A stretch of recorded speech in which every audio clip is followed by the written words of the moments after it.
But to go over all the financial news here with us is Max Keiser, who's also the inventor of the Hollywood Stock Exchange virtual trading system. He's a virtual specialist technology inventor used on many of the stock exchanges worldwide, maxkeiser.com. Max, before you go any further, though, your rant that we linked up to Saturday on Infowars.com when you were on International RT, where you have a show, but you were a guest, breaking down, and I'd seen this in the news, but billions and billions, they say 7 to 10 billion of Gaddafi's money invested with the big banks, he even got some of the bailout money we now learn, has disappeared. And of course, they said no ground invasion. They said the bombs were love bombs and kinetic. Now we know ground troops are there. So break down where the banksters are right now and what they're up to. Well, it all goes back to, yeah, by the way, thanks for having me on the show. It all goes back to 2004. If you remember, Tony Blair was over in Libya and making nice with Gaddafi and welcoming him back to the world community, and he was going to dismantle his weapons of terror.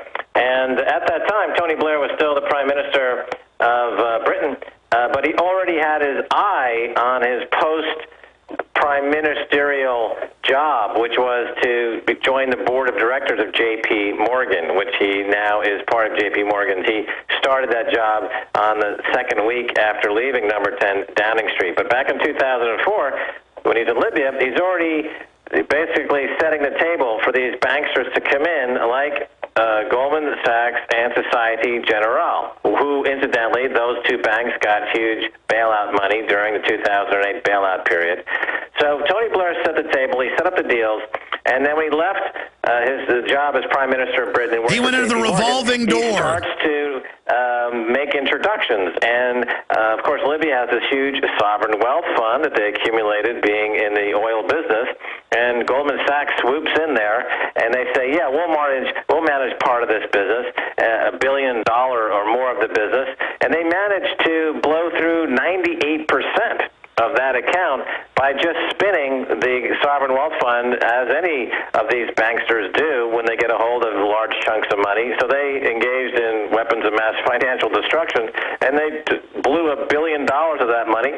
Also here in France, Societe Generale, they got a hold of $1 billion. They lost 75–80% of that money, churning and burning, doing trades and engaged, and at the same time getting bailout money from all the so they made a deal that give them billions, and then they turn around and lose that money. Then they go into Libya and take that money, and they're all feeding themselves these huge bonuses. And so it's all Tony Blair's involved, the bankers are involved, the politics have merged with the banks, and they are this global establishment, this cartel that uses their influence to strong-arm their way into these economies. And I would imagine once they blow up Gaddafi, once they kill him, then of course they don't have to worry about any lawsuit. Similarly, remember Saddam Hussein, who started trading his oil in euros, they killed him. They don't like the leader of Iran because he's talking about trading oil in euros, so of course he's been targeted for some kind of action by military forces. So if you step out of line, they will come in there and they will assassinate you, or they'll just come in there and start managing your money like they do for pension accounts all over America and Great Britain, losing billions and billions of dollars engaged in all their fraudulent trading, and it's all subsidized by the taxpayer. And anytime they make a mistake, they strong-arm the Congress, as was done in 2008, to give them billions and billions more of bailout money. So it's a mafia cartel. It's global, and Gaddafi is the latest victim. Now, Max, expanding on that, we have the Senate committee saying clearly Goldman Sachs lied again. Crimes have been committed. More subpoenas are going around. The problem is almost the entire Treasury and federal government at the management level are former Goldman Sachs or J.P. Morgan or Bank of America or Wells Fargo alumni, Citibank, all of the usual suspects, the private Federal Reserve shareholders, and they've also put their people in over Greece, over Ireland, over Iceland, over Portugal, and everywhere they have their people in, they loot and steal everything. And we did learn in Iceland. Of course, you were there a few years before this happened at a bar with them. They were bragging to you that over 90% of the debt was not owed by the people. It was owed by the bankers. And so this is coup d'etat by bankers, world government by bankers. But more and more people are standing up to them. You're about to go to Greece. Tell us about the resistance to these people mounting worldwide. Well, you see, in Greece, there's a protest today, the biggest so far. I just got news from somebody who was at the protest who said the numbers are closer to 250,000 in Parliament Square, and they are identifying clearly the enemy as the bankers, and the government has been involved in really an unbelievably atrocious act of what many in Greece are now calling treason. When he came to power, going back into 2009, he immediately sold a billion in credit default swaps to his friends in Credit Suisse, Swiss banks, and other cronies in Greece. Within 5 months, when the IMF came in and said, well, we're going to have to start rearranging the furniture here, though that particular trade was worth $27 billion. And so he knowingly put $20 billion or so profits into the pockets of his cronies. And that's $20 billion, if it were on the books of Greece today, would pay down most of their debt problems.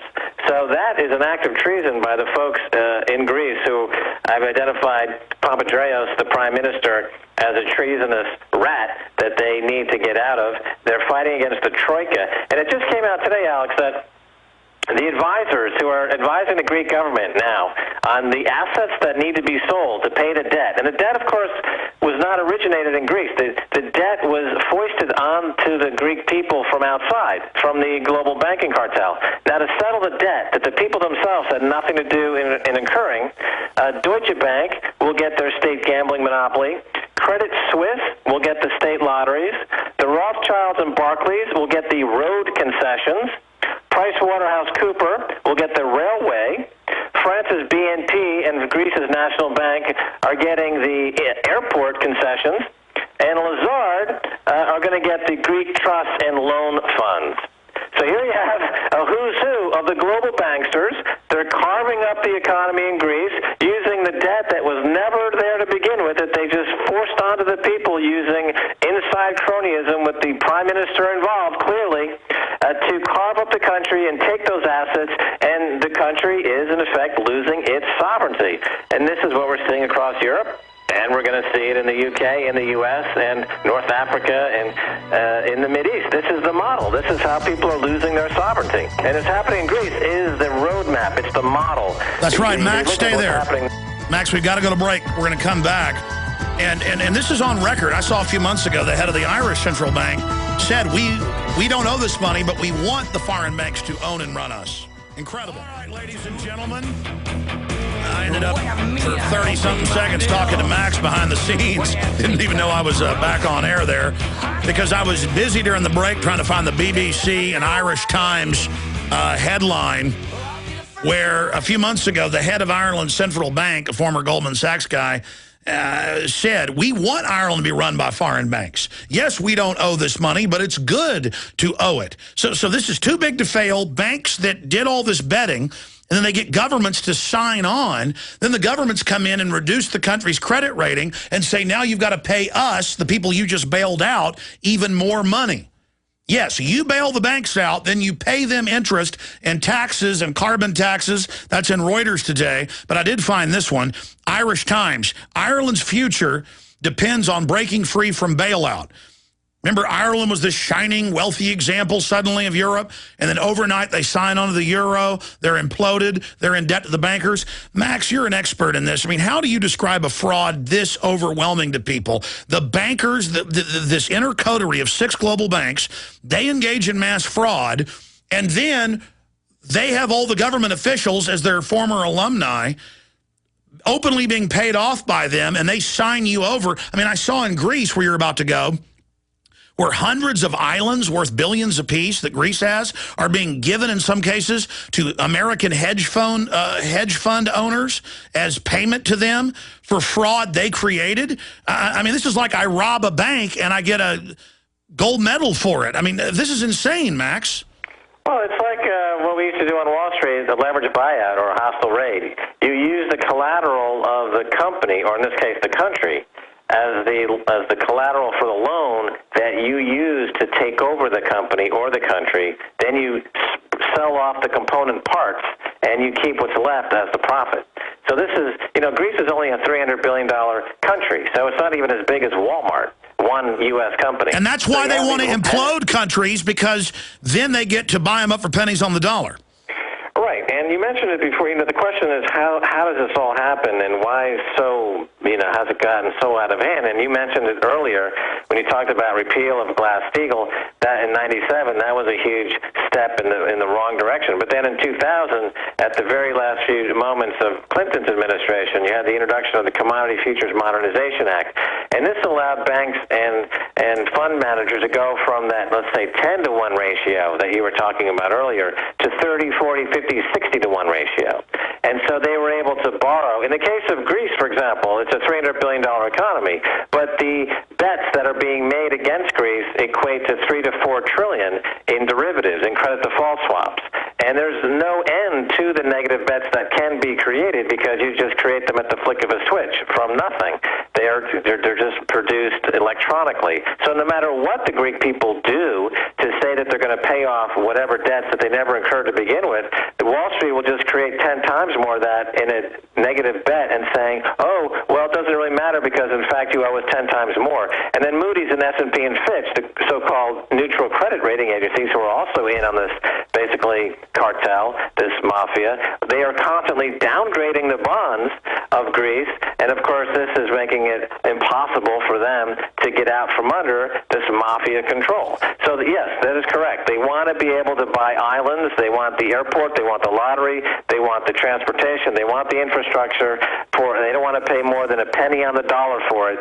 And it's a hostile raid coordinated by the government. George Papandreou, the prime minister, is involved in this. He's committing an act of tyranny as described by the people there in Greece, as well as these funds. And John, Lloyd Blankfein, CEO of Goldman Sachs, was in Greece just 2 years ago with John Paulson, who's one of the biggest hedge fund managers in the world. They had a meeting across from the Acropolis discussing, at that time, and this has been recorded, how they would carve up the destruction of the country. And John Paulson started making these incredible bets against Greece, just like he made those incredible bets against American housing, making those subprime bets that made him over $1 billion in profits in 1 year, betting against American housing. That's right, because they... using inside information that was passed to him from Goldman Sachs. That's why Lloyd Blankfein, the CEO, is facing possible perjury charges in front of Congress and the Department of Justice, because he's lied about his relationship with the fund managers in passing inside information. And on that note, let me just make a quick observation here. It's come out recently that senators and congressmen in Washington, this is really incredible, Alex, they are exempt from any insider trading law. You can look this up on Google. If you're a Washington senator or a congressman or a staff member, you can trade on inside information completely outside of any law that's supposed to prohibit that. You are exempt from any of those laws. So the people who manage money in those circles, they're constantly making 10, 20% more than the market, because they're saying they're such astute money managers. But there's a direct pipeline. No, that's why people get into Congress. That's why billionaires will pay $100 million to get into Congress, because they can make another $1 billion out of it. But let's stop there and explain something to people. The Democrats are saying give us more government, go into more debt, because they're bought and paid for by the big mega banks. The Republicans are saying slash everything with austerity, but not so we can get out of debt. No amount of slashing, and I've seen the numbers, would get anywhere near getting us out of debt. It's designed, so folks need to understand that. These Republicans saying austerity, privatization. Austerity and privatization means being gang raped by the offshore banks who control both parties and the leadership. And there's the headline, insider trading rules that don't apply to Congress. We've got the Wall Street Journal and others and Forbes. That's Forbes on screen for PrisonPlanet.tv viewers, in case you're a new listener or watching on PrisonPlanet.tv and think Max is making this stuff up. On screen, Forbes, right there in your face, and that's from June 1st, just a few days ago. So this is the criminal takeover. It's why they're so arrogant. It's why they're setting up the police state here domestically, because they don't want you to take your government back and prosecute them. So understand, you could cut everything. You could get rid of all entitlements. You're talking about less than a couple trillion a year max. They have created 1.5 quadrillion in derivatives. They've had their criminal agents in government worldwide. They put their people in everywhere, sign on to the debt. They tell you it's your debt, and now you have to give them all your infrastructure, raise your taxes, cut your Social Security, take your private pension funds, take the veterans' pension funds. It's all happening debt bondage. In closing, Max Keiser, what do you make of the good news, though, with the robo-signing suits and all the rest of it, and Bank of America, CBS News, having one of their branch banks seized? The deputies threatened to take the money out of the cash register, out of the bank till, to pay the family that had their home, that they never had a mortgage with Bank of America. They never had a mortgage. They paid cash. And Bank of America knew this, but still all over the country and the world, banks are taking houses that they don't even own. I mean, this shows that the facade of these crooks in suits is imploding.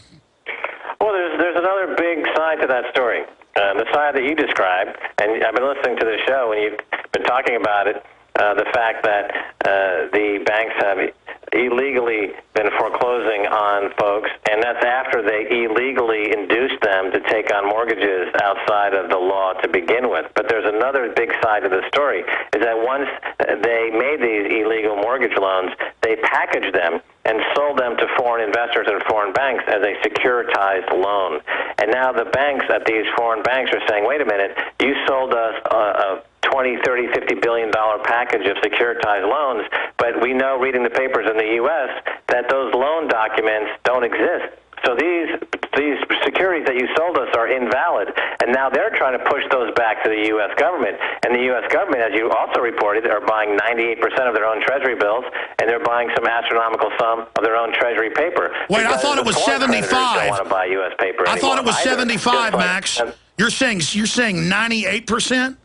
Well, the number that you quoted earlier on the T-bill market was over 90%, over 90% on the T-bill market, which is the very liquid paper that they're not buying anymore. That's not the 10-year But the issue here is they're selling mortgages in these packages when they never even own the house. This isn't just they're selling bad loans. I mean, why shouldn't they, though? If they're going to engage in all these crimes, Max, why not go all the way? Well, this is why you talk about austerity measures. In the United States, the poison on offer is not austerity. The poison on offer is inflation. And that's why in the U.S., the problem is the food and energy prices are skyrocketing, because to pay for all the malfeasance, the government is creating more and more and more money, the things that Ron Paul talks about all the time. So the average American is having their food and energy prices go up in value. Absolutely, while at the same time, their house prices are falling in value. You're right. Squeezed on We're out of sides. time, Max. MaxKeiser.com. I'm Alex Jones with Infowars.com. See you back tomorrow, 11 a.m. Central. We'll have Max back later in the week if he can on the inflation bomb. That's how they're robbing you. They're crooks. Wake up.